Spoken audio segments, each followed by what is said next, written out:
Hello à tous, je suis Éléonore Vigneron et je suis ravie de vous accueillir sur Rayonnante. Dans ce podcast, je pars à la rencontre de personnalités inspirantes qui rythment l'actualité ou l'innovation à Nantes et dans la région. Ensemble, nous discutons de leur parcours de vie, de l'origine de leurs projets et de leur vision de l'entrepreneuriat nantais. Rayonnante, un podcast original à écouter quand vous le voulez sur toutes vos plateformes de podcast. Aujourd'hui, je retrouve la lumineuse Anna Fiorentino. Femme active, à 29 ans, elle est à la fois maman de 2 enfants, entrepreneuse multicasquette et gère sa communauté de plus de 27 000 abonnés. Son histoire avec les réseaux, elle la démarre très naturellement sur Instagram, en créant un compte dans lequel elle poste des photos de son cocker, Lucien. La machine s'emballe et elle décide alors de créer une marque d'accessoires pour chiens. Puis, après une douloureuse expérience de première grossesse qui se termine beaucoup trop tôt, elle se retrouve enceinte une seconde fois, alitée. Instagram devient source de réconfort, de réponses à ses questions et une fuite de son quotidien alors morose. Anna, on l'aime pour sa bonne humeur et sa générosité. Toujours positive, elle nous partage ses projets de vie, son histoire personnelle, ses goûts, ses découvertes de pépites nantaises ou autres. Le tout de manière spontanée, sans calcul. Alors que pense-t-elle de toute cette vie sur les réseaux ? Comment vit-elle sa relation avec sa communauté ? Dans cet épisode, Anna nous dévoile les coulisses d'une vie d'influenceuse, comme une copine se livre autour d'un café. Belle écoute! Bonjour Anna. Bonjour Éléonore. Merci d'avoir accepté d'être mon invitée aujourd'hui dans Rayonnante. Je suis ravie d'être ici chez toi dans ta jolie maison nantaise. Alors du coup, on va faire justement un bond dans le passé, Anna. On va parler un peu de ton enfance, s'intéresser un peu à toi, à savoir qui es-tu, d'où viens-tu, où as-tu grandi et comment tu te projetais quand tu étais petite. Alors, donc, je suis nantaise quasiment depuis toujours. Je suis née à Reims, mais j'y ai passé 1 an ou 2, je crois, max. Donc, c'est pas vraiment significatif. Donc, nantaise, une petite sœur, des parents séparés quand j'avais 10 ans. Donc, après, j'habite avec ma maman, à Saint-Félix d'ailleurs. Quartier que j'adore aussi. Et quand j'étais petite, je me voyais, je pense absolument rien à voir, je me voyais vétérinaire, genre dans une... J'imaginais, tu vois, une sorte de grande ferme, une sorte de longère avec beaucoup d'animaux, et puis voilà, à la campagne. Donc rien à voir, vraiment rien à voir avec aujourd'hui. Quoique j'ai voulu être vétérinaire pendant longtemps. Quel regard, tu portes sur cette période de ta vie ? Ah bah écoute, plutôt que des bons souvenirs, franchement. J'ai eu une super enfance avec ma petite sœur. On se marrait bien, on était hyper complices, on l'est toujours d'ailleurs. Après, à l'école, ça allait. J'aimais bien l'école primaire. Jusqu'au collège, j'aimais bien l'école. Après, au collège, ça s'est un peu gâté. J'ai fait un bac général, j'ai fait un bac éco et après, je suis allée faire un DUT en alternance. Parce que du coup, je bossais depuis que j'avais 16 ans. Genre en mission, tu vois, le week-end ou en mission, je faisais des missions d'hôtesse. Et à 18, du coup, je suis partie faire de l'alternance. Je bossais chez Orange, donc voilà. J'étais téléconseiller pour les pros. Et puis après, je suis partie, pour une fille qui n'aime pas les études, j'ai quand même un peu continué.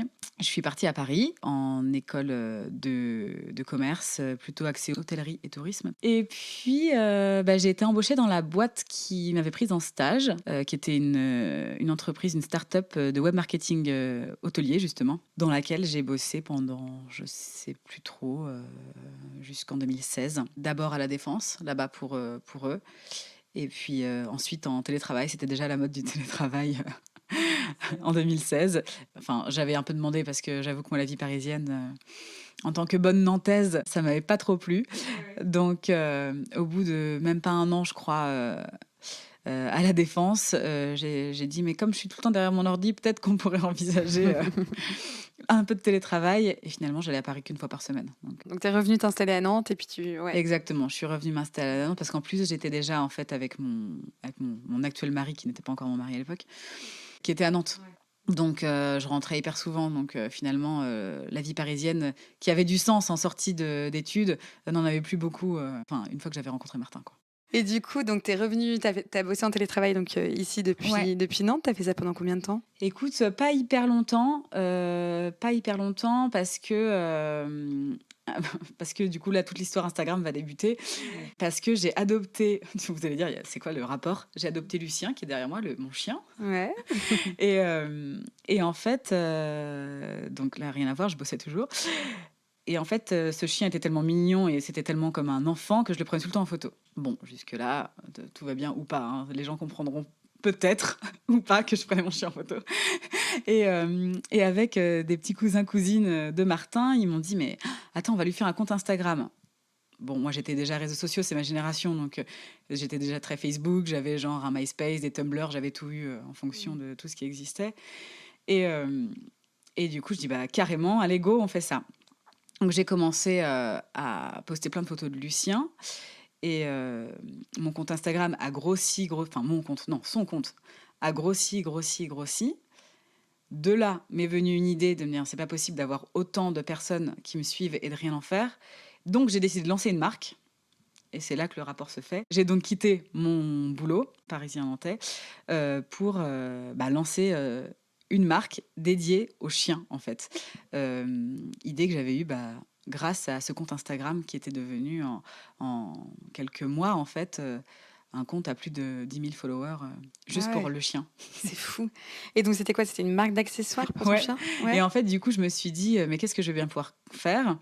Et j'ai décidé de lancer une marque d'accessoires, donc colliers, laisse, harnais. Donc, j'avais rien inventé, mais j'ai décidé de faire du Made in France. Donc, je faisais fabriquer ça à Sainte-Luce et je faisais faire tous les visuels par une copine graphiste nantaise.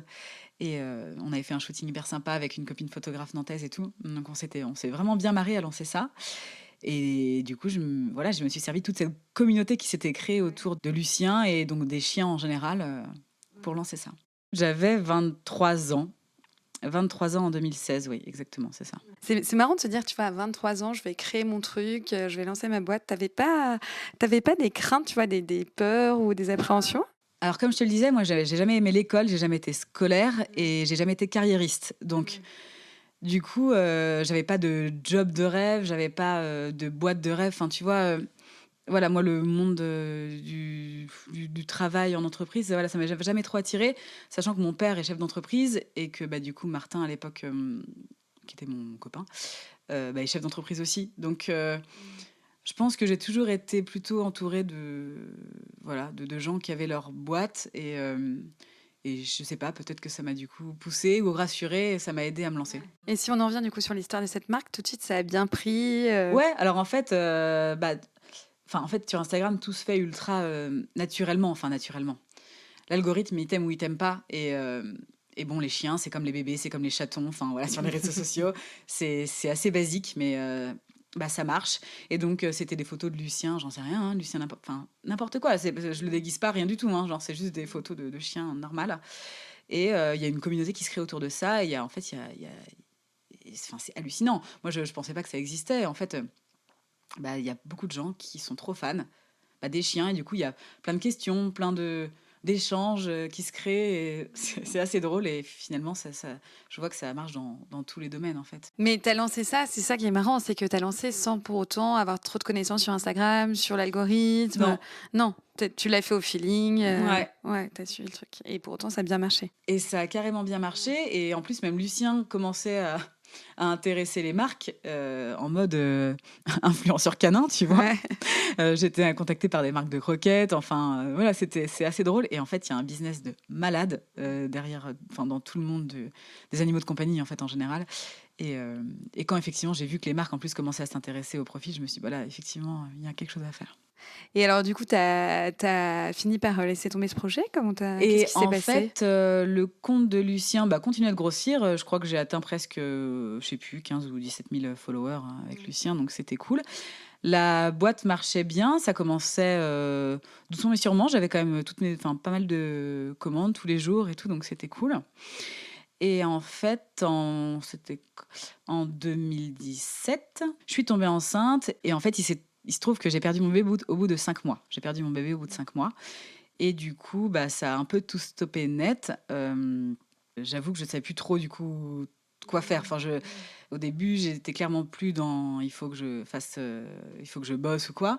Donc, ça a un peu stagné pendant, après, pas longtemps. Hein, je dirais que j'ai relâché le truc un peu 1 mois ou 2, enfin, quelque chose comme ça. Après, finalement, je m'y suis remise à fond pour justement un peu contrecarrer toute cette histoire horrible. Et puis, je me suis remise dans le boulot à fond, sauf que je suis retombée enceinte hyper vite. Et il s'avère qu'en fait, j'avais un problème physio qui fait que j'ai dû rester couchée pour cette deuxième grossesse. Et quand je me suis retrouvée couchée, je pouvais plus rien gérer parce qu'en fait, du coup, je gérais tout. Je gérais la pro, les fournisseurs, la fabrication. J'avais des allers-retours à faire. Je gérais mes expéditions. Enfin, voilà. Je faisais tout de A à Z. Et je pouvais plus faire grand-chose depuis mon lit. Et du coup, j'ai essayé de faire vivoter le truc, mais ça a pas... Enfin, je voyais bien que c'était pas possible. Et puis, je faisais pas assez de chiffres pour me permettre d'embaucher quelqu'un pour le faire à ma place. Enfin, voilà. Et, j'étais vraiment pas dans au bon moment dans la boîte pour trouver une autre solution. Ouais, puis toi, peut-être compte tenu aussi de ton histoire, tu avais peut-être d'autres envies à ce moment-là. J'avais clairement d'autres pensées. Et malheureusement, du coup, la boîte a un peu stagné. Je l'ai un peu laissée de côté en me disant je reprendrai peut-être après. Donc, j'ai pas relancé de collection. J'ai attendu que les stocks, entre guillemets, se vident. Et puis voilà. Et en parallèle, du coup, c'est mon histoire Instagram à moi qui a commencé, puisque mon compte perso, en fait, a commencé à grossir au moment où je suis tombée enceinte, je dirais, la deuxième fois, où j'ai commencé à être beaucoup plus sur les réseaux.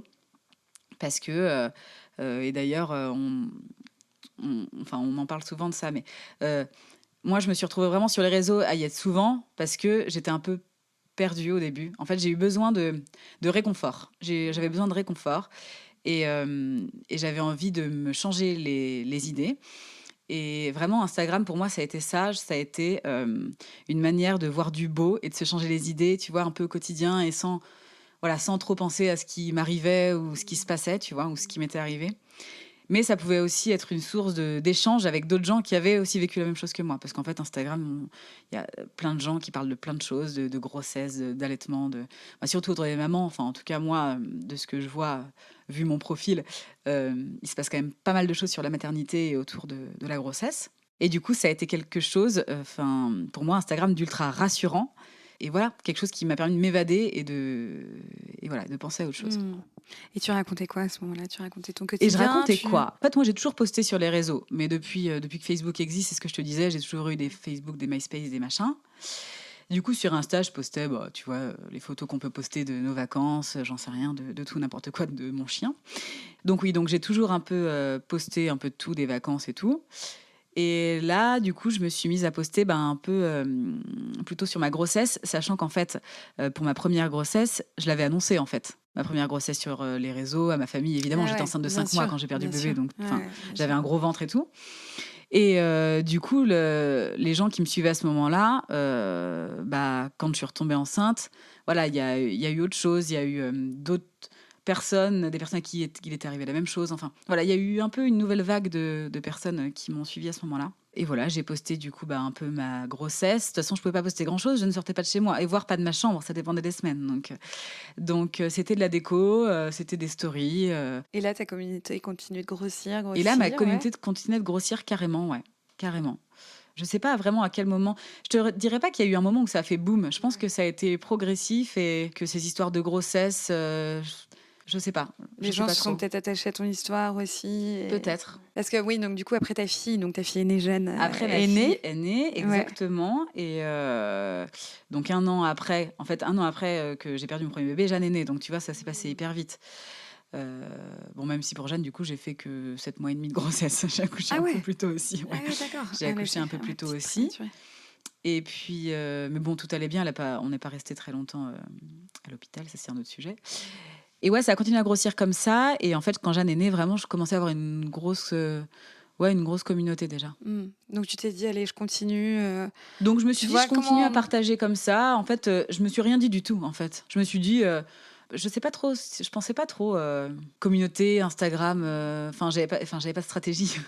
Tu vois. Ouais, tu vois, je me demandais dans quel état d'esprit tu pouvais être en sortant de la maternité avec un petit bébé. Est-ce que tu te dis, je vais vivre ce temps-là à fond, à 200% pour mon bébé, pour moi? Ou est-ce que tu t'es dit, non, finalement, comme on a aussi plein de temps off dans ces moments-là parce que nos enfants dorment beaucoup, ouais, c'est vrai. est-ce que tu t'es dit que c'est aussi le moment de continuer de poursuivre ton histoire Instagram? Dans quel état d'esprit? Enfin, je sais pas si tu t'en souviens, mais... Ouais, je sais pas trop. Non, en fait, à ce moment-là, je crois, et c'est le moment où, tu sais, quand tout à l'heure, dans nos échanges en perso, on s'était dit, il y a un moment où je me suis dit qu'il fallait que je scinde le perso et le pro. Et en fait, à ce moment-là, quand Jeanne est née, je crois que, tu vois, j'étais pas encore en mode pro. J'étais vraiment encore en mode, c'est perso, et il y a de plus en plus de gens qui me suivent, ok.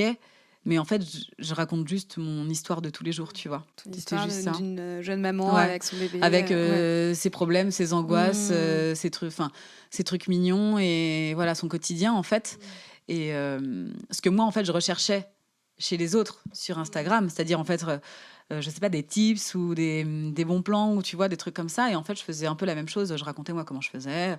Je me souviens, la première année avec Jeanne, on a beaucoup voyagé. Et donc, du coup, il y en a pas mal qui se sont mis à me suivre aussi pour ça, parce que je voyageais beaucoup avec un bébé.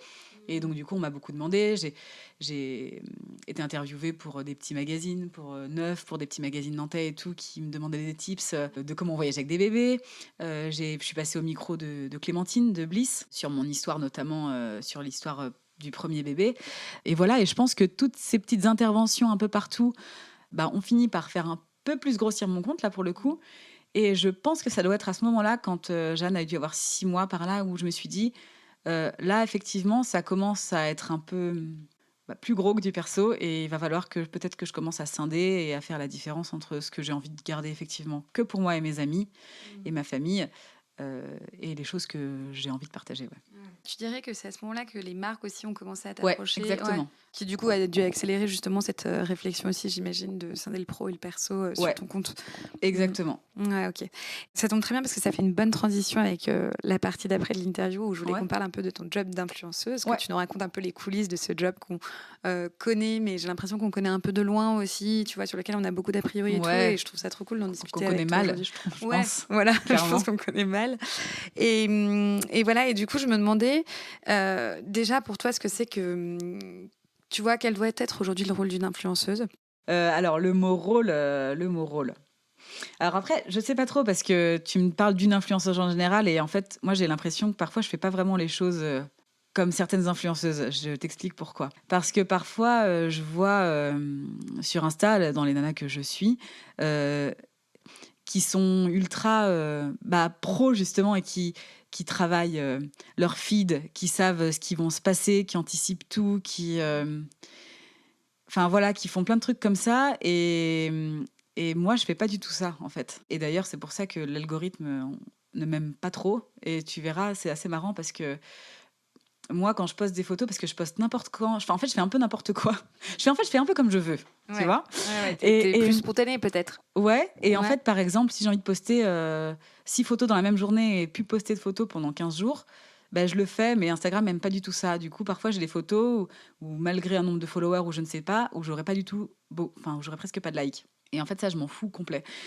Alors qu'il y a beaucoup d'influenceuses qui jouent que là-dessus, qui sont hyper impactées sur le nombre de likes, sur le moment où il faut poster et tout ça, tu vois, que ce soit vu et tout ça. Et du coup, elles ont peut-être un rôle un peu différent du mien parce que moi, j'ai pas l'impression d'avoir un rôle à jouer. Ce serait. Enfin, je sais pas. Je sais pas si je me sens pas super légitime de dire que j'ai un rôle à jouer dans la société ou quoi, tu vois. Mais non, moi, je crois que je suis là, je sais pas, pour balancer du beau, du sympa, du.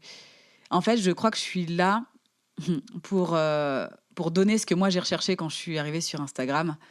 Peut-être rassurer, déculpabiliser, faire sourire, tu vois. Je sais pas. Moi, tout ce que je veux pas, c'est culpabiliser les gens, être moralisatrice, dire ce qu'il faut faire, dire comment il faut faire.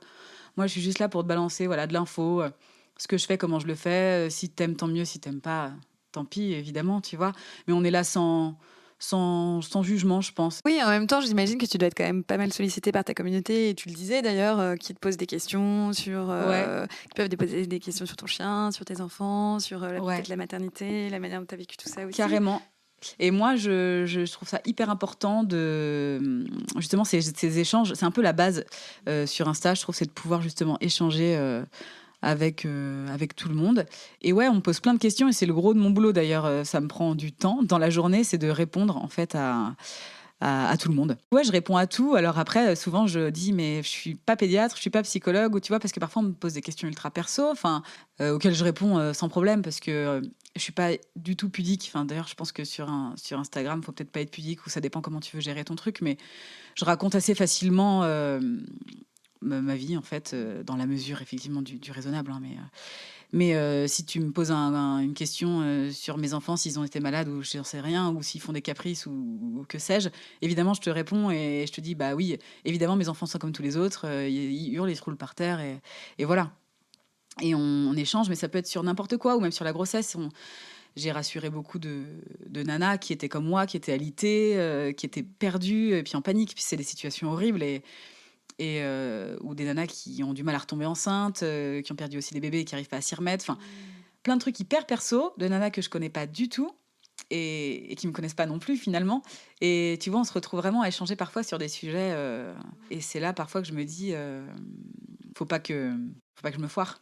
Tu vois. Et justement, tu parles de réponse à des messages. Voilà, Ouais. tu dis que tu prends le temps de le faire et tout. Et d'ailleurs, je tenais à te dire que c'est un retour qu'on m'a beaucoup fait, que c'est très agréable parce que tu réponds à tout le monde, justement. Et je me dis, pour qu'on se rende compte un peu de ton quotidien, est-ce que tu pourrais nous parler un peu tu vois, d'une journée type d'Anna Fiorentino? Ouais. Alors, ouais, carrément, journée type. Alors, en fait, du coup, tout à l'heure, je te disais que j'avais laissé un peu fondre la boîte Lucien, que j'ai fini par liquider.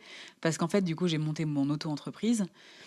Et ce qui s'est passé quand je suis devenue maman aussi, c'est qu'en fait, déjà, j'avais jamais été carriériste. Instagram commençait à prendre de la place. Mais en fait, entre-temps, j'étais devenue maman. Et en fait, c'était ma priorité, mais numéro 1, mais maximum. Et du coup, avant de me mettre vraiment à bosser sur Instagram et que ça me prenne beaucoup de temps, je me suis surtout occupée de Jeanne pendant 9 mois avant de la mettre à la crèche. Donc, je l'ai eu à temps plein. Donc là, mes journées, pour le coup, tu vois, c'était plutôt des journées de mère au foyer avec Instagram en plus à côté. Et quand Jeanne est née, là, du coup, ça s'est un peu intensifié. J'ai pu bosser un peu, entre guillemets, à plein temps sur Insta. Mais ça ne me prenait pas non plus tout mon temps. Là, à ce moment-là, c'était encore relativement calme. Ça me prenait peut-être, je dirais, aller un mi-temps en termes de... si on doit vraiment compter ses heures.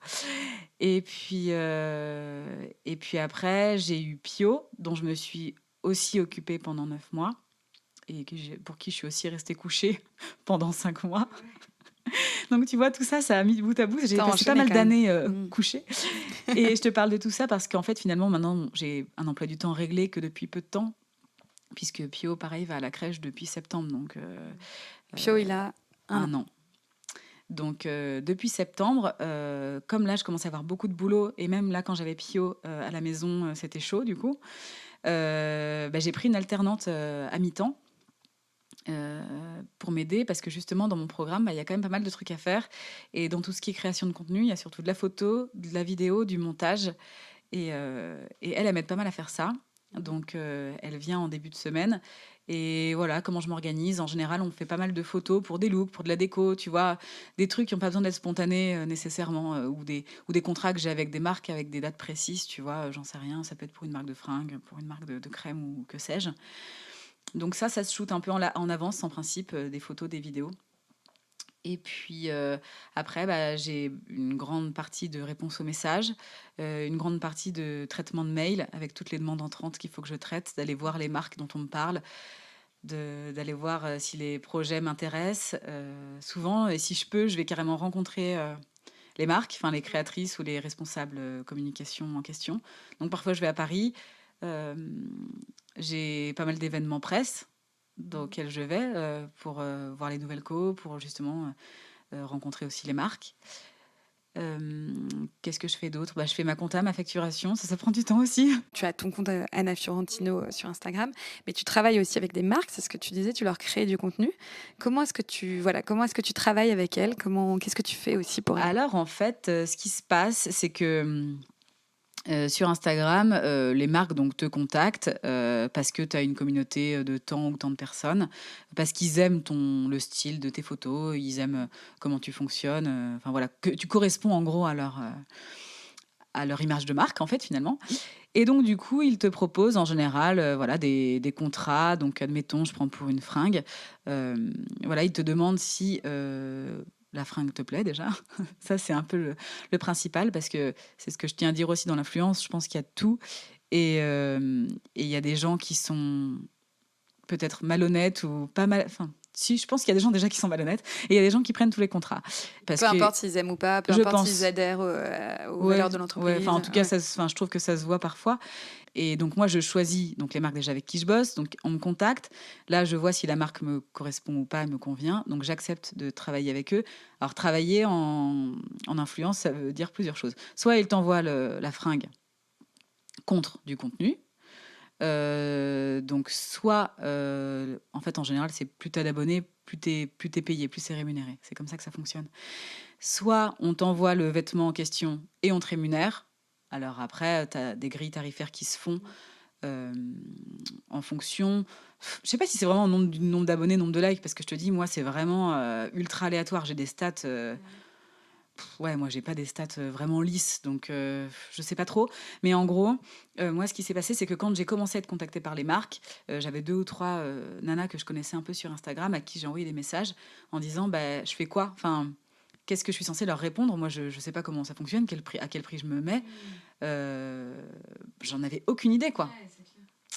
Et du coup, elles m'ont vachement aiguillée là-dessus et elles m'ont fait faire en fait ce qu'on appelle un kit média, ce qui est comme un book, comme un book chez les mannequins, ou, voilà. Sauf que du coup, il y a les photos un peu du feed pour montrer l'ambiance, le style de photo, tout ça. Les stats, donc combien on a de followers, qui sont nos followers, si c'est des femmes, des hommes, où est-ce qu'ils habitent, quel âge ils ont, etc.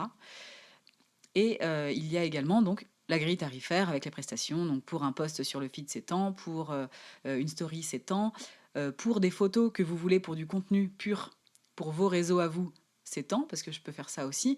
Vraiment. Or, je fais pas de rédaction de contenu, je fais pas de rédaction de blog ou quoi. Moi, je sais pas trop rédiger d'ailleurs. Je suis pas très douée là-dedans. Mais je peux faire de la vidéo ou de la photo pour directement pour la marque, sans que moi je l'utilise sur mon compte. Voilà, pour assister à des événements aussi, parfois tu peux être rémunéré. Enfin voilà, en fait, ça dépend vraiment des marques avec qui tu bosses. Il y a des marques qui ont des gros budgets communication, des gros budgets réseaux sociaux surtout, communication digitale, et souvent du coup qui te donnent le budget qu'ils ont. Et sinon, il y en a qui te demandent de faire des devis et tu proposes ton budget, enfin ton tarif à toi. Ouais. Ouais, donc c'est plutôt toi aujourd'hui qui donne le tempo, qui donne ton tarif, et la marque s'adapte Ouais, franchement, ça dépend. Ouais. Vraiment, ça dépend. En fait, je bosse avec beaucoup d'agences de com qui gèrent plusieurs marques. Et du coup, là, souvent, elles ont des budgets, en fait. Elles me disent, bon, bah, j'ai tant de budget, j'ai ça à faire, est-ce que ça t'intéresse ou pas? Et voilà. Ouais, ok. Voilà comment ça se passe. Ok. Et donc, tu te souviens de la première marque avec laquelle tu as travaillé? J'ai commencé à recevoir des produits, je me souviens, plutôt quand j'étais enceinte, tu vois, de Jeanne. Donc, tu vois, en première grosse marque où j'étais trop contente, je me souviens, c'est Baby Zen, tu sais, la yo-yo, qui me contacte et qui me disent bah, on aime bien votre profil, on voit que vous êtes enceinte, ça nous ferait trop plaisir de vous offrir une yo-yo. Mais c'est incroyable ce qui se passe. Et c'est vrai qu'au début, tu te dis mais c'est quand même très bizarre. Enfin, c'est très bizarre. C'est très bizarre, mais c'est cool, mais c'est bizarre. Et en plus, Baby Zen, en l'occurrence, il ne demande pas de contenu. Ah bon? Non. Il t'offre juste la yo-yo? Ouais, en fait, comme c'est quelque chose dont tu vas te servir souvent, il te demande pas, genre, tu me feras 12 posts, 12 stories, ou j'en sais rien, tu vois. Il considère que de toute façon, ils auront a priori, ça sera fait. Et c'est très cool, d'ailleurs, de bosser avec des gens comme ça, parce qu'en fait, et c'est ce que je trouve cool dans l'influence, comme moi je la fais et comme moi je la sens, c'est que si tu me files un jean, que tu me payes ou que tu me payes pas d'ailleurs, parce que je l'adore, si je le mets, de toute façon, je donnerai la référence. Je vais pas dire, ah bah non, elle m'a pas payé, je te donnerai certainement pas la marque. C'est franchement pas le but. Et du coup, moi, j'aime bien ces marques-là, avec qui je bosse, d'ailleurs, la plupart. C'est que les produits, bah, elles savent qu'en fait, si j'ai envie de poster 10 photos avec, alors qu'en fait, dans le contrat, il y en a qu'une, bah, je le ferai, en fait. Donc, c'est ça qui est cool aussi. Et tu parles justement de cadeaux que tu reçois des marques. Aujourd'hui, tu reçois encore des cadeaux de marques? Oui, bien sûr. Ouais. Et t'en fais quoi de ces cadeaux?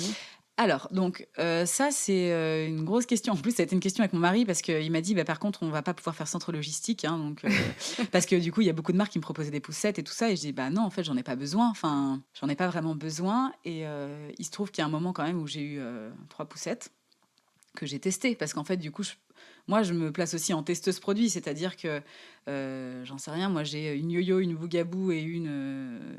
j'en sais rien. Eh bien... ça va aussi faire une sorte d'étude de marché que je fais aussi pour mes abonnés. Et à chaque fois, je fais des études de marché comme ça. Là, pour les poussettes, ou par exemple pour les sapins de Noël, j'en avais acheté 2. Là, pour le coup, c'est moi qui les avais achetés, c'était pas des collabs. Mais c'est aussi cool de pouvoir comparer les produits.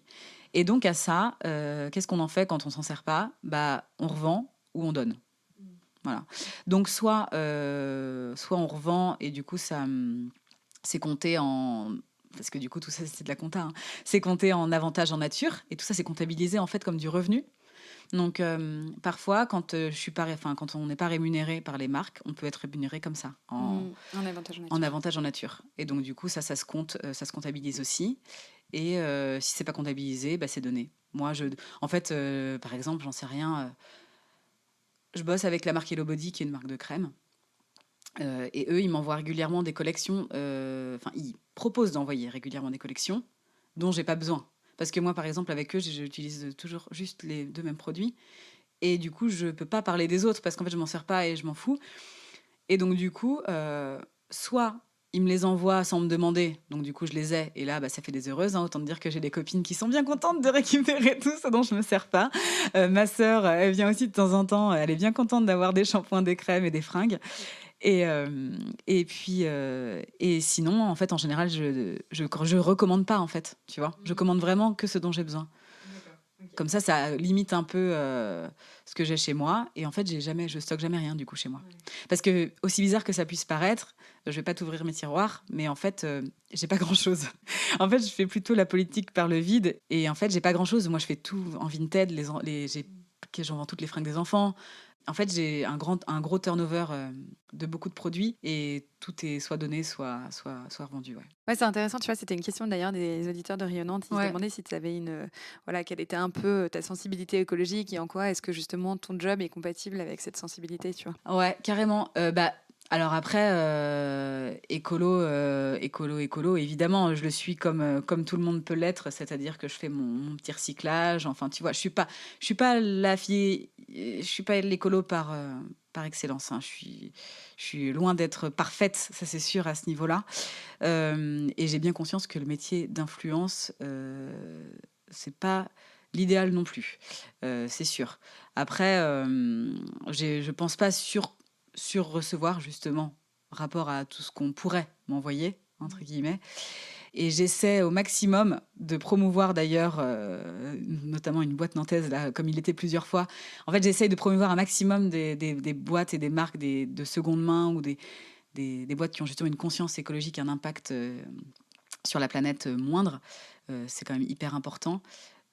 Mais c'est sûr que moi, mon boulot en tant que tel, je peux pas le nier, c'est pas le top de l'écologie. Et justement, tu vois, je lisais un article sur l'influence dans lequel les influenceurs étaient comparés à des panneaux publicitaires. Ouais. Est-ce que toi, tu ressens un peu tous ces stéréotypes, tous ces a priori sur ton métier et si oui, comment est-ce que tu les gères ? Ouais, alors, évidemment, il y a 1000 a priori, il y a 1000 stéréotypes, ça c'est clair et net. Après, le panneau publicitaire, je peux pas vraiment dire que c'est un stéréotype parce que parfois c'est quand même. Enfin, c'est vrai. Enfin, je veux dire, c'est. Une marque paye paye un emplacement sur un panneau pour faire de la pub, comme elle paye un emplacement sur Instagram pour faire de la pub. Je veux dire, faut appeler un chat un chat. Je veux dire, je suis pas un panneau publicitaire, mais en fait, c'est quand même un peu ça. Je pense qu'il faut rester quand même honnête. Oui, mais à la différence du panneau, moi, je choisis pour qui je fais de la pub. Tu vois ? En fait, je vais te dire, par exemple, je sais pas, tu regardes la télé, on te balance des pubs de lessive, des pubs de n'importe quoi. Tu l'as pas choisi, ta pub, tu te la tapes par obligation et voilà, tu te la manges comme ça. Moi, je fais de la pub pour des produits que j'aime et dont j'aurais fait la promotion certainement, pas forcément parce que là, on me contacte pas mal, donc je peux pas connaître toutes les marques du marché si tu veux. Mais dans tous les cas, ça a toujours été ma démarche de parler des produits que j'utilisais et des marques que je portais. Donc, je me suis toujours un peu placée moi-même, que mon compte soit en perso ou qu'il soit devenu pro, je me suis toujours mis un peu... Tu peux dire un panneau publicitaire, mais ça peut être aussi comme une bonne copine qui te balance la marque de son jean. Enfin, c'est exactement la même chose, si tu veux. Parce que si tu me suis, c'est que tu as choisi de me suivre et qu'a priori, ce que je te propose, ça correspond à tes attentes ou à ce que tu aimes. Donc, je fais de la pub, oui, mais j'ai l'impression de moins... Enfin, c'est l'impression. Je sais pas, faudrait peut-être que les gens qui me suivent me le disent, mais tout ne t'intéressera pas, évidemment, dans ce que je te propose. Mais en tout cas, tout, en principe... te correspond si tu me suis. Il y a plein de marques que j'adore, mais je peux pas travailler avec tout le monde. C'est-à-dire, j'en sais rien, là je vois le lit de mon fils en face. S'il y a une autre super marque de lit qui me contacte, je l'adore, mais en fait, tu vois, je peux pas bosser avec deux marques de lit. Tu vas pas te retrouver avec des lits dans toute ta maison, quoi. Ouais. Alors que pour le coup, entre les marques sur les réseaux sociaux, ils ont pas vraiment de clause. En tout cas, il n'y a pas une marque qui m'a déjà dit si tu bosses avec moi, tu pourras pas bosser avec une autre. Et ça, je le prendrais pas très bien d'ailleurs. Et je pense que je refuserais parce que c'est pas du tout ce que j'ai envie de faire. Tu vois, si demain j'utilise un shampoing comme ci et qu'après-demain je te montre un autre parce que c'est comme ça que je l'ai utilisé, bah, c'est comme ça que j'ai envie de le faire. Et enfin, en fait, je montre vraiment sur Instagram ce que j'utilise et ce que je porte. Donc, tu vois, je vais pas me forcer à faire quelque chose. C'est un peu ça ma philosophie, moi, sur mon compte Insta. Tu vois. Et est-ce qu'à l'inverse, il y a une marque qui te fait rêver, avec qui tu aimerais trop travailler? C'est le moment, on ne sait jamais si elle nous écoute. Bah attends, on en parlait l'autre jour. Si, moi j'aimerais bien le Club Med en vacances. Non, mais en plus, c'est des marques pour lesquelles je bosse indirectement, puisqu'en fait, je vais au Club Med et ou que par exemple, j'en sais rien. Si je pouvais être contactée par Bâche aussi quand même, parce que c'est une bonne partie de c'est une bonne partie de ma ton dépense. dressing. Non, mais tu vois, c'est des marques que je trouve canon, avec qui j'aimerais bien bosser parce que c'est cool de mettre en avant des belles marques comme ça. Mais à vrai dire, c'est vrai que je le fais déjà, je le fais déjà quand j'en ai l'occasion. Donc, mais ce serait vraiment trop cool de bosser effectivement avec des marques comme ça. Mais j'ai pas de marque dream avec qui bosser. Ouais, je sais pas trop, parce qu'en plus, je sais pas trop si c'est un accomplissement particulier, tu vois, de bosser avec telle ou telle marque. Je le vis pas vraiment comme ça. Ouais, c'est vraiment, vraiment plutôt du spontané. Je t'avoue que j'ai pas trop de goal particulier sur ce que ça peut devenir, ou ce que ça deviendra, ou ce que ça ne deviendra pas, d'ailleurs. Je sais pas trop où je vais. J'y vais. Et j'essaye de le faire le plus droit dans mes bottes, tu vois. En fait, j'essaye d'être droit dans mes bottes tout le temps et de faire ça le plus naturellement possible et le plus... de rester comme avant, comme j'étais en perso et comme si je parlais à mes copines. Et parfois, je reçois des messages qui disent oui, bah il y a quand même beaucoup de marques et tout. Enfin, tu fais beaucoup de publicité, quoi, finalement, comme ce que tu disais en panneau publicitaire. Mais en fait, j'ai pas... Soit les gens ont l'impression, parce qu'il y a beaucoup plus de gens peut-être qui font ça, mais en fait, je l'ai toujours fait. Et c'est ça que je comprends pas trop. Soit j'ai plus d'abonnés, il y a plus de gens qui m'envoient des messages en me disant tu fais trop de pub ou j'en sais rien. Ouais, en fait, je sais pas trop parce que j'ai quand même l'impression de toujours l'avoir fait. Alors maintenant, il y a des codes promo quand je bosse avec les marques qu'il y avait peut-être pas avant parce que je parlais juste des marques comme ça. Après, il faut savoir que quand je balance pas le code promo, De toute façon, les gens de toute façon, on me le demande. Ouais. Et parfois, je balance des codes promo alors que je travaille même pas avec la marque. Donc, tu vois, par exemple, Tu vas avec. aller chercher sur Par Internet exemple, non, je demande aux marques. Ah oui. Par exemple, avec Rosemood, je travaille pas avec eux. Je suis très bonne cliente chez Rosemood et parfois ils m'offrent des albums. Et du coup, ils me proposent des codes promo à donner à mes abonnés. Mais tu vois, enfin, mais je gagne rien sur le fait que les gens achètent des albums photos chez Rosemood, tu vois. Donc, tu sais, c'est un peu paradoxal tout ça. Il y a des gens qui te suivent parce qu'ils aiment ce que tu proposes et à la fois qui trouvent que ça fait trop pub. Et à la fin, tu vois, c'est toujours un peu compliqué. Je crois que même les gens savent même pas trop où se placer eux-mêmes. On reviendra d'ailleurs sur cette notion de bashing, tout ça, ça m'intéresse aussi d'en parler avec toi. Mais je me demandais juste avant, qu'est-ce que toi, tu aimes dans ce métier, tu vois, qu'est-ce qui te plaît? Je crois que ce qui me plaît, c'est que c'est qu'en gros, en fait, je vous montre mon... je sais pas, c'est quand même trop cool. Je montre comment je suis habillée le matin et puis je parle de produits trop cool, de marques trop sympas. Je fais des découvertes vraiment trop sympas tous les jours. Je rencontre des gens hyper sympas. Voilà, il y a des concepts qui changent ou même des concepts qui changent pas spécialement, mais des petites idées comme ça qui vont tout changer. À Nantes, surtout à Nantes, même si je vous dire que je suis un peu chauvine, mais on a un pôle, c'est une ruche. Il y a des milliards de petites boîtes trop cool et des concepts trop cool à découvrir. Et je suis contactée tous les jours par des boîtes nantaises notamment. Et voilà, et donc du coup, ça me permet de parler de plein de gens, de plein de trucs différents. De vin, de jouets pour enfants, de cosmétiques, de fringues.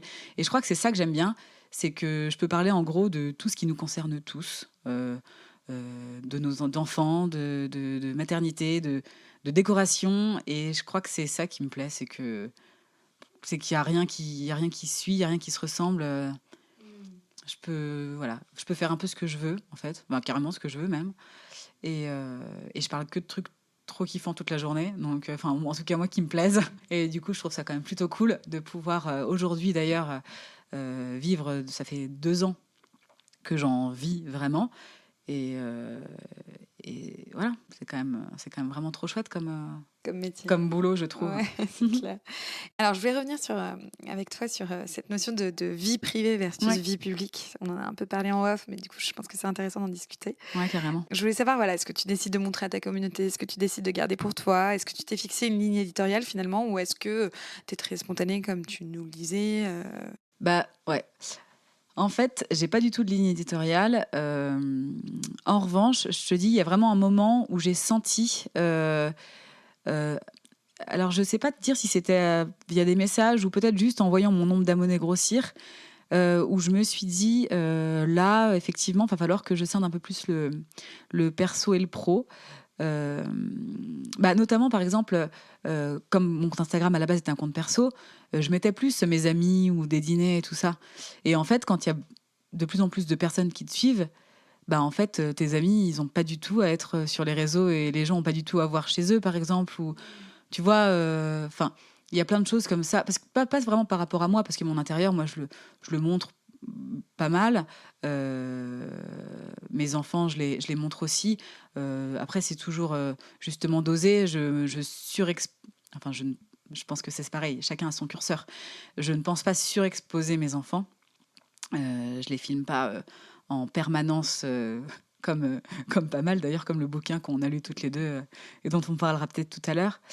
Donc il y a quand même une notion de vie privée que j'ai depuis quelques années, et je ne saurais pas trop te dire en revanche je sais pas trop où est ma limite, mais je la sais. Enfin, je sais. Je sais ce que j'ai envie de garder pour moi. Je sais pas si j'ai des exemples concrets, mais déjà on voit pas ma famille sur Instagram, tu vois. Martin, on le voit pas. On voit pas mes amis. Quand je suis en vacances, je poste des petits moments comme ça. Mais en fait, les gens ont vraiment l'impression de connaître la vie des gens sur Instagram et tout. À vrai dire, je pense que sur la journée, je poste peut-être grand maximum quand j'ai beaucoup de stories et que c'est très chiant, tu sais, où tu dois taper pour passer toutes les stories.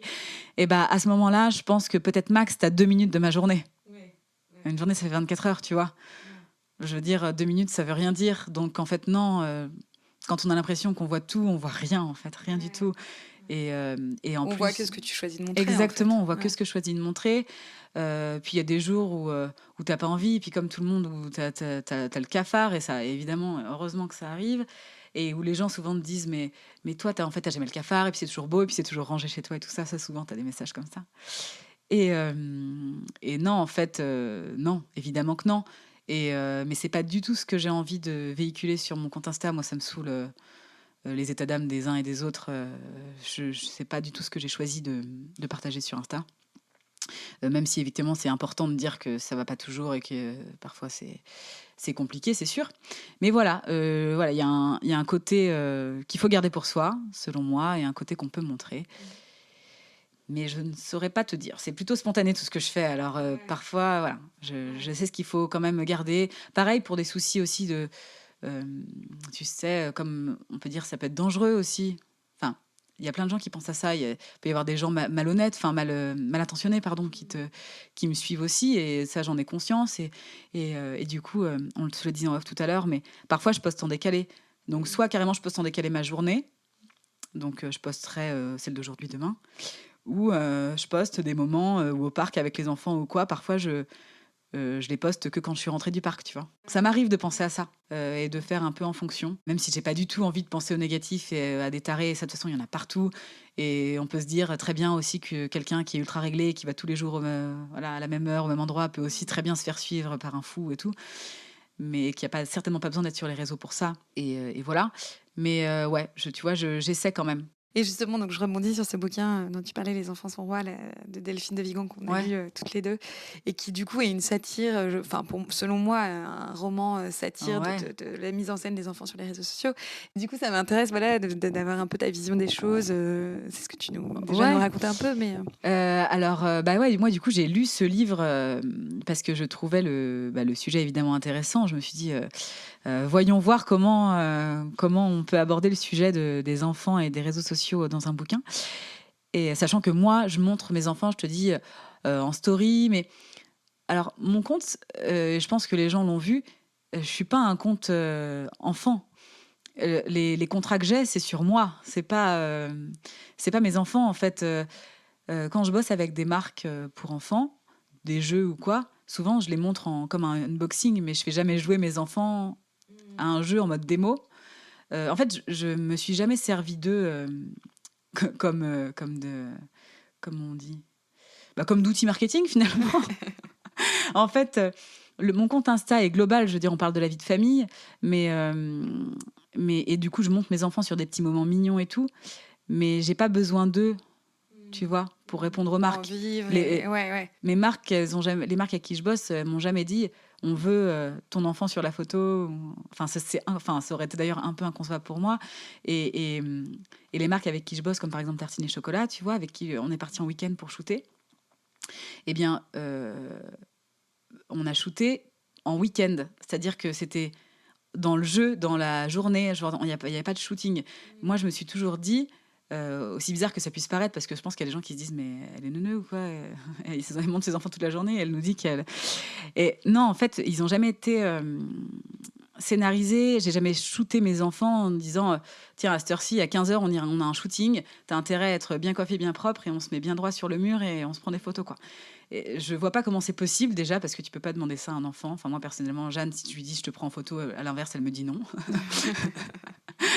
Enfin, ce sera jamais le bon moment. Et donc, du coup, moi, ça a toujours été hors de question d'aller à contre-rythme des enfants ou voilà, à contre-temps. Et donc, pour en revenir du coup à ce bouquin, je parle de ça parce que dans ce bouquin, on parle justement de ces enfants qui sont finalement embauchés ou justement pas par leurs parents. Et qui m'a du coup un peu choquée. Je pense comme tout le monde, je pense qu'on est un peu... on est au courant de tout ce qui se passe sur YouTube, et encore plus ou moins, c'est ce qu'on se disait toutes les deux. Moi, je regarde pas du tout YouTube, je suis pas du tout de cette génération-là. Je pense que vraiment, c'est la génération d'en dessous. Et j'avais pas conscience à ce point-là de tout ça, en fait. Et je vais pas vous spoiler si vous avez pas lu le bouquin, vous qui nous écoutez. Mais en gros, ça parle des enfants youtubeurs, en tout cas, ou des familles de youtubeurs, et notamment des parents qui, on peut le dire, exploitent leurs enfants et leur font tourner des vidéos, faire des photos pour des marques avec qui ils ont des contrats et des obligations, pour le coup. Des marques que les enfants ne choisissent pas, évidemment. Et c'est dans ce bouquin, clairement, comme tu dis, une satire, parce que j'ose espérer, mais franchement, malheureusement, je pense que c'est vraiment la vérité pour certains comptes. C'est les dérives maximum, quoi. La dérive maximum, c'est-à-dire les contrats à tout prix, des marques avec lesquelles, je sais pas, personne n'aurait envie de bosser, des marques horribles. Enfin, vraiment, c'est un modèle surconso américaine version YouTube. Là, pour le coup, ignoble. Ouais, vraiment poussé à son paroxysme, quoi. Ouais. Et là, et tu vois, c'est là que je me dis que je suis droite dans mes bottes et que je sais où je vais, et que finalement, il y a quand même peut-être une ligne éditoriale dont tu parlais tout à l'heure. C'est qu'en lisant le bouquin, tout m'a choquée. Donc je me dis, bon, tu vois, il y a beaucoup de stades dans l'influence. Et je pense qu'il y a des barrières à pas dépasser, qui dans ce bouquin sont largement dépassées, et qui, dans mon cas, en tout cas, à mon stade, que j'essaie de me garder. Donc de toute façon, les enfants, ce sera jamais la question. Oui, je bosse avec des marques de fringues pour enfants ou des marques de jeux et tout. Mais la plupart du temps, les looks, je les montre justement en unboxing. Quand je parle de Il était plusieurs fois, je fais mes sélections de fringues. Je vais pas demander à ma fille de faire un réel avec des transitions pour montrer tous les looks que j'ai choisis, tu vois. Enfin, c'est impensable. Enfin, tu vois, je peux pas faire ça, tu vois. Juste, j'explique, excuse-moi, unboxing, c'est que c'est toi qui déballes le paquet. Oui, en gros, je reçois les fringues et je monte les fringues à plat. Ou pareil, les jeux pour enfants, je monte la salle de jeu. Mais je vais pas dire à Jeanne, s'il te plaît, va colorier pour qu'on voit que tu es en train de colorier et que tout le monde voit bien que c'est comme ça qu'il faut faire. Enfin, tu vois. Ou là, si par exemple tu sur la table de jeu, ils étaient dans la salle de jeu et j'ai filmé 15 secondes d'un moment de vie mignon en disant bah oui, effectivement, ça c'est la table de jeu. Mais non. Ouais, l'enfant n'est pas mis en scène. Non. Et rien n'est scénarisé d'ailleurs. Je reviens là-dessus parce que tu en parlais rapidement. Tu parlais de Martin, ton mari. Ouais. Et sur le fait que tu ne le montrais pas, justement. Ouais. Je me demandais, justement, tu vois, c'est une question que je me pose régulièrement. C'est comment, finalement, comment réagissent ces maris. Ouais. Bah, tu vois, en par fait, rapport à l'influence. Qu'est-ce qu'il en pense, lui, tu vois? Ouais, carrément. Bah, en fait, ça a été un gros sujet parce qu'au moment quand du coup, le perso est devenu pro, tout s'est un peu passé à ce moment-là au niveau du changement de cap et tout ça. Avec Martin, on s'est dit effectivement, qu'est-ce que je fais? Est-ce que je continue?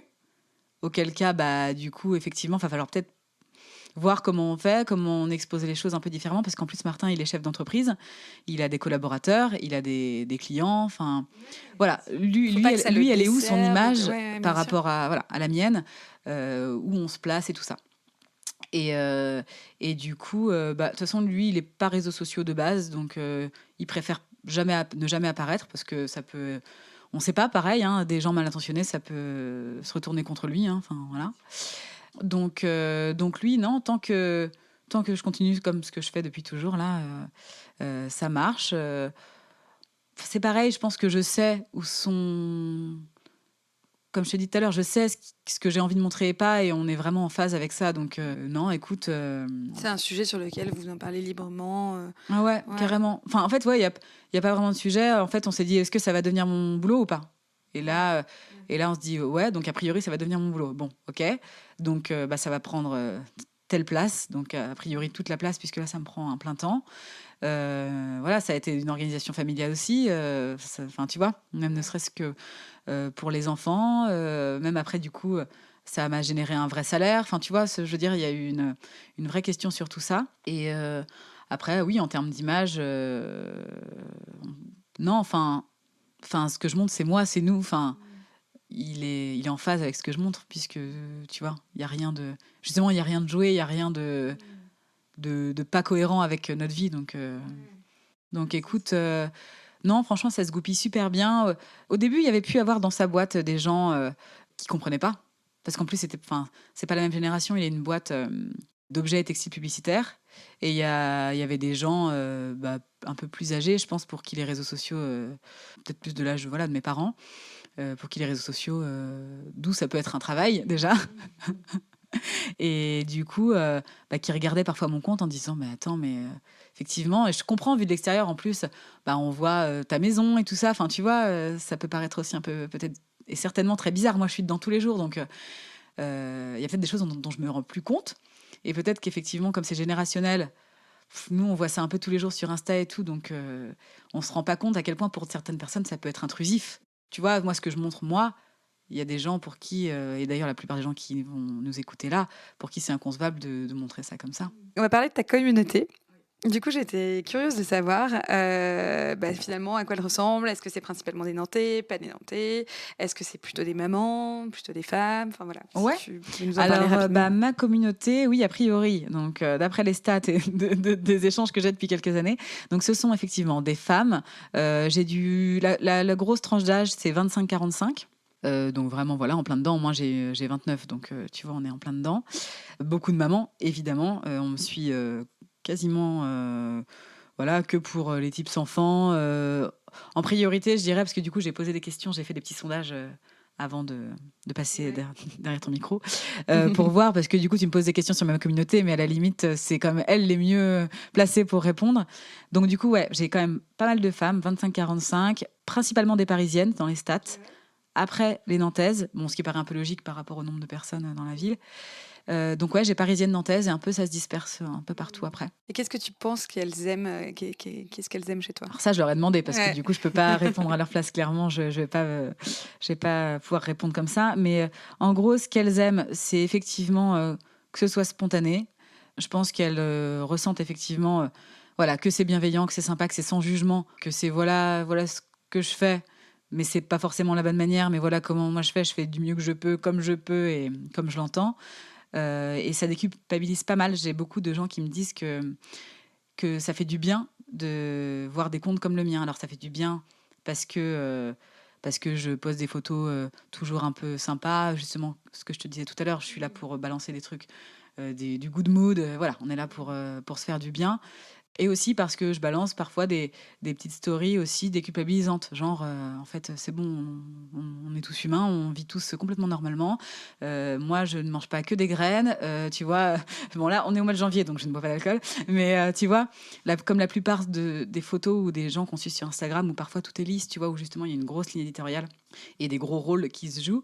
Bah moi, si j'ai envie de montrer que je suis en train de boire un petit coup de rouge le lundi soir parce que j'en peux plus et qu'on est que lundi soir, mais que j'ai mis mes enfants à 19h30 au lit parce que j'en avais marre, bah tu vois, je le dis aussi, quoi. Et je pense que voilà, c'est ce que les gens aiment. Je crois qu'ils ont l'impression d'être avec une copine. C'est ce qu'ils me disent souvent. Et justement, tu dis voilà, que ta communauté est bienveillante et à l'inverse, on parle souvent, tu vois, de bashing sur les réseaux sociaux. Ouais. Et je me demandais si toi, tu avais justement appris à gérer tous les commentaires qui peuvent être négatifs, qui peuvent potentiellement t'atteindre aussi, même si, voilà, comme tu le disais, ta communauté est plutôt bienveillante. Ouais, alors en fait, moi de nature, et je pense qu'en fait, quand tu fais ça sur Instagram ou quand de toute façon tu décides de te montrer un peu, pas que sur Instagram, je pense, je parle de personnalité publique, que je ne suis pas du tout, mais tu vois, dès que tu t'exposes un petit peu, je pense qu'il faut être un peu blindé et tu peux pas le faire si l'avis des autres t'importe. Tu vois, c'est pas possible. Je pense que tu prends tout de plein fouet et que du coup, bah, tu sors plus de ton lit après, enfin, tu sors plus de chez toi, c'est pas possible. Après, je dis ça de ce que je lis parce qu'en fait, moi, j'ai jamais eu de message hyper méchant. J'ai jamais eu de message où les gens me jugeaient vraiment sur ce que je disais ou ce que je faisais. Après, je parle jamais de mes opinions, j'en sais rien, moi, politiques ou quoi. Je suis pas là pour ça non plus. J'ai pas du tout envie que mon Instagram devienne une place de débat.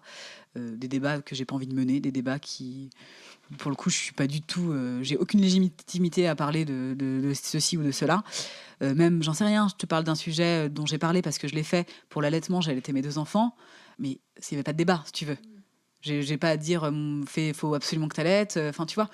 Donc, je pense que les gens sont bienveillants. Déjà, les gens qui me suivent sont bienveillants. Et en plus, je suscite pas de débat, tu vois, je lance rien. Donc je pense que, tu vois, je vois pas trop sur quoi on pourrait m'attaquer, matière, quoi. Ouais. Ah, aussi si c'est quelqu'un qui est pas d'accord sur le fait que je montre ma maison ou mes enfants sur Instagram, d'accord, mais enfin là, après, du coup, on est sur d'autres questions.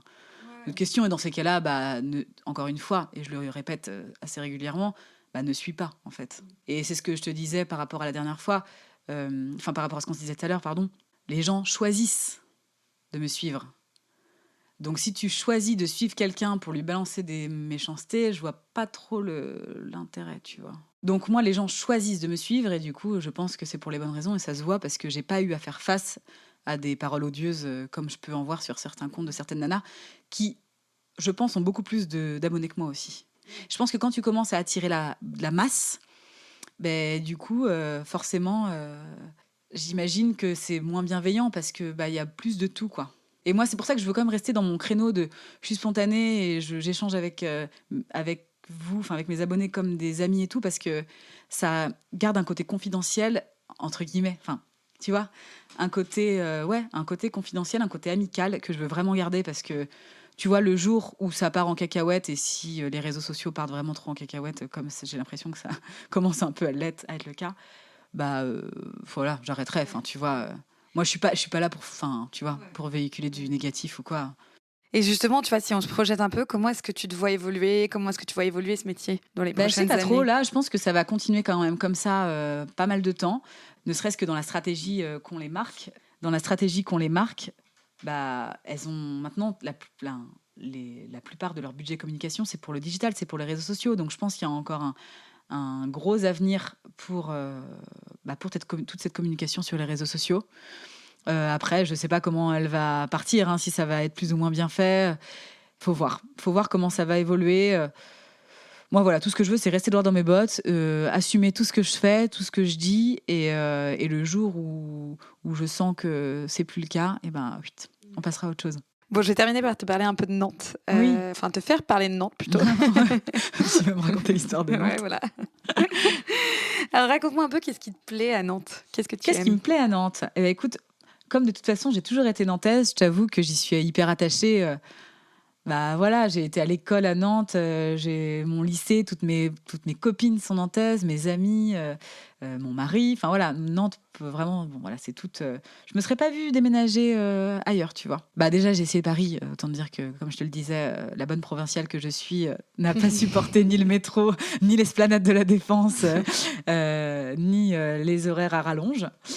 Et ouais, Nantes, non, j'aime bien parce que c'est ni trop grand ni trop petit. Je m'y suis toujours sentie ultra bien. Et il y fait vraiment bon vivre, je crois. C'est le mot que j'ai envie de sortir, la petite expression. Il y fait bon vivre. On a des chouettes commerces, des chouettes artisans, des chouettes entreprises. Je trouve que c'est une ville dynamique. Voilà, non. Et puis ça se voit. Enfin, et puis je pense que les gens pensent comme moi parce que ça attire beaucoup. Et là, on l'a vu en plus avec cette histoire de confinement. On a quand même vu arriver des vagues et des vagues. Voilà, de Parisiens notamment ou autres. Et je crois qu'ils diront la même chose que moi, qu'il fait bon vivre à Nantes. Et qu'est-ce que tu aimes faire à Nantes ? Qu'est-ce que j'aime faire à Nantes ? Écoute, moi, je me balade pas mal en ville. J'aime bien me balader en ville. J'aime bien... j'ai mes petites habitudes, j'ai mes petits commerces que j'adore. Je suis... je suis anti-supermarché, donc du coup... je fais mes courses plusieurs fois par semaine chez mes petits vendeurs voilà, de fruits, de viande, mes petits bouchers et tout. Je vais pas mal à Talensac. Donc, je me balade pas mal. Et depuis qu'on a les enfants, on se balade encore plus parce que du coup, le week-end et tout ça, on va au parc. On découvre limite des nouveaux endroits qu'on faisait pas forcément avant. Et puis, je trouve qu'on est gâtés depuis quelques années. On a de plus en plus de restos et de bars sympas. Alors, moi, j'ai toujours été très resto, très bar. Mais là, ça permet limite d'en découvrir et de sortir un peu des sentiers battus. Donc, non, je trouve qu'elle change dans le bon sens, cette ville. Ouais. Malgré les gens qui parlent d'insécurité et autres. Et on peut pas nier, effectivement. Mais je pense que c'est un peu dans toutes les villes. Il y a il y a de plus en plus de... J'en sais rien, de vols, de trucs comme ça. Mais non, je pense qu'elle va dans le bon sens, cette ville. Et justement, j'ai très envie de connaître tes bonnes adresses nantaises. Ouais. Si tu devais me donner une bonne adresse pour faire un break. Pour faire un break, alors moi je te dirais d'aller chez June. Alors c'est un studio, c'est un studio de yoga. Non, en fait c'est une nana qui s'appelle Victoria qui a monté un appartement bien-être à côté du cours Cambronne. Et c'est canon parce que du coup c'est à la base studio yoga, donc il y a des salles de yoga. Et elle a aussi plein de professionnels, genre réflexologue, hypnothérapeute, ostéo. Voilà, plein de professionnels de la santé canon comme ça. Et du coup, pour se faire du bien, quoi de mieux qu'aller se faire un massage chez June, un petit cours de yoga, tu vois, tu te déconnectes et c'est le top. Trop bien. Faut vraiment que j'y aille, j'y suis jamais allée. Voilà, tu vois. Ça me donne envie. Et pour boire un verre, tu irais où ? Moi, j'ai été une inconditionnelle de la place Gralin et du Café Molière pendant mes années lycée, entre le Corneille et le Molière. Aujourd'hui, le soir, j'aime bien aller au 1933. C'est un petit bar à cocktail qui est rue Voltaire. Et j'aime bien y aller parce qu'ils sont vraiment ultra pointus sur les cocktails. Et c'est minuscule. N'y allez pas tous. Mais en tout cas, j'aime bien y aller parce que c'est ultra quali niveau cocktail. Après, moi, je suis très cocktail, donc j'aime bien les bars à cocktail, en fait. Et pour un resto ? Un resto, franchement, on ne peut que saluer le resto Rosa et son étoile récemment obtenue, qui est assez récent, mais on n'est jamais déçu. C'est vraiment ultra bon. La déco est juste canon. Forcément, maintenant, ils sont étoilés, donc c'est un poil plus cher pour le menu du midi. Mais si vous allez aussi juste en face, il y a l'Ours. On mange trop bien aussi. Voilà, mais j'en ai plein d'autres. Il y a Balthazar qui vient d'ouvrir aussi. C'est une copine qui a ouvert ça avec son mari. Et on mange super bien si vous aimez la côte de bœuf et tout ça, des os à moelle, trop bon.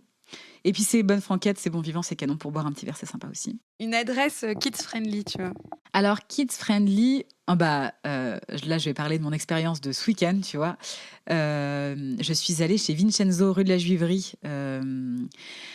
C'est une pizzeria, mais genre une vraie pizzeria, c'est-à-dire qu'il y a 5 pizzas à la carte, c'est genre délicieux, c'est un Italien qui parle que italien d'ailleurs, même pas anglais ou très peu avec les serveurs, qui en cuisine est trop sympa et carrément, Jeanne, en même temps Jeanne elle tchatche tout le temps, mais elle l'a tellement tchatché qu'il l'a invité carrément à aller se faire une petite pizza avec lui, enfin trop mignon. En endroit kids friendly, tu parles en resto ou peu importe où tu vois. Parce que franchement à Nantes, on est les bienvenus franchement partout avec les enfants. Je trouve en tout cas dans tous les restos que j'ai fait avec Jeanne où les enfants il y avait aucun problème. En endroit kids friendly, où est-ce que je vais avec Jeanne ? Je vais au parc de Procès. On va faire du manège parc de Procès. Où est-ce que je l'emmène ? Là, quand il y avait le manège, je l'emmenais au manège Place Gralin, au manège Chapin. Enfin, je sais pas, on se balade un peu partout. J'ai jamais eu l'impression d'être regardée comme une paria si je venais avec mes enfants quelque part. Et pourtant, je les trimballe partout. Une adresse shopping pour moi. Chez Lily au Soleil, rue du Château. Et tu vois, c'est pareil, c'est la maman d'une copine de collège qui tient cette boutique. Du coup, je la connais depuis qu'elle a ouvert.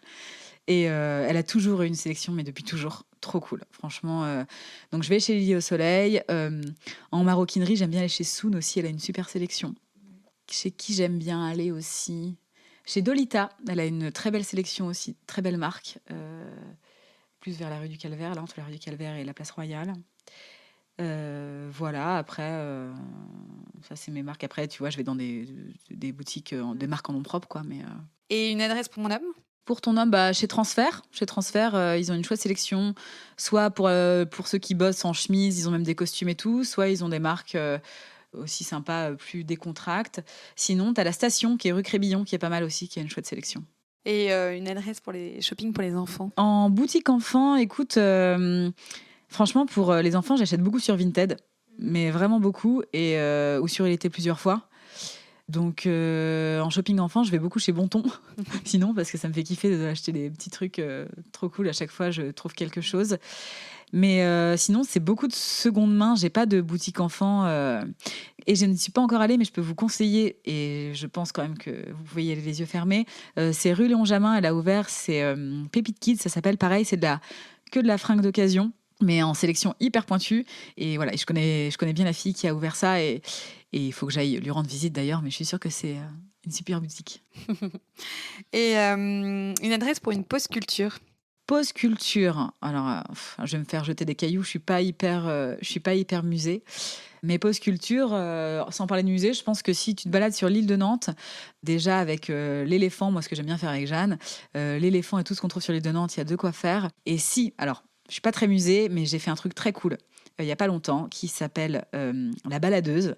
C'est Noémie qui fait ça. En fait, elle te fait une balade culture et culinaire à Nantes, où tu peux aussi faire un peu de sport. Et pour les nanas comme moi qui connaissent rien et qui prennent rarement le temps de se renseigner sur justement la ville de Nantes, entre guillemets, et ben elle te fait ça. Tu choisis ton thème et elle t'emmène avec elle à Nantes. Elle te balade quelque part pendant 1 heure ou 2. Et elle te fait découvrir des coins. Et avec elle, du coup, je suis allée découvrir justement la partie plutôt après le CHU. Et elle nous a arrêtés sur plein de petits spots en nous racontant l'histoire des spots. On a ensuite fait un petit cours de pilates dans un parc sur les bords de Sèvres que je ne connaissais pas. Et on est revenu et tout ça en nous racontant un peu l'histoire des lieux qu'on était en train de traverser.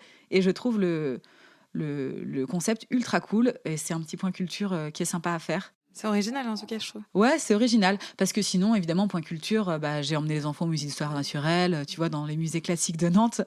Mais je trouve que ce petit concept, les baladeuses, ouais. Et Okay. Voilà. Note. Je trouve que Elle c'est a un sympa. site internet? Elle a un site internet. Ok. Bon, super. Et écoute, merci Anna. Merci 1000 fois pour le temps que tu m'as offert aujourd'hui et pour tout ton témoignage. Ouais, j'espère que ça plaira et que les gens comprendront peut-être un peu mieux ce métier d'influenceuse et que je vais pas me faire bâcher. Je compte sur la bienveillance de tes auditeurs. Les auditeurs de Rayonnante sont trop sympas. Ouais. J'en doute bonne pas. journée Anna. Merci, ciao. Merci pour votre écoute. J'espère que notre discussion avec Anna vous a plu. Si c'est le cas, n'hésitez pas à parler du podcast autour de vous et à nous laisser un petit commentaire et 5 étoiles sur Apple Podcast. En attendant, je vous souhaite une très belle journée et je vous retrouve dans 15 jours pour un nouvel épisode.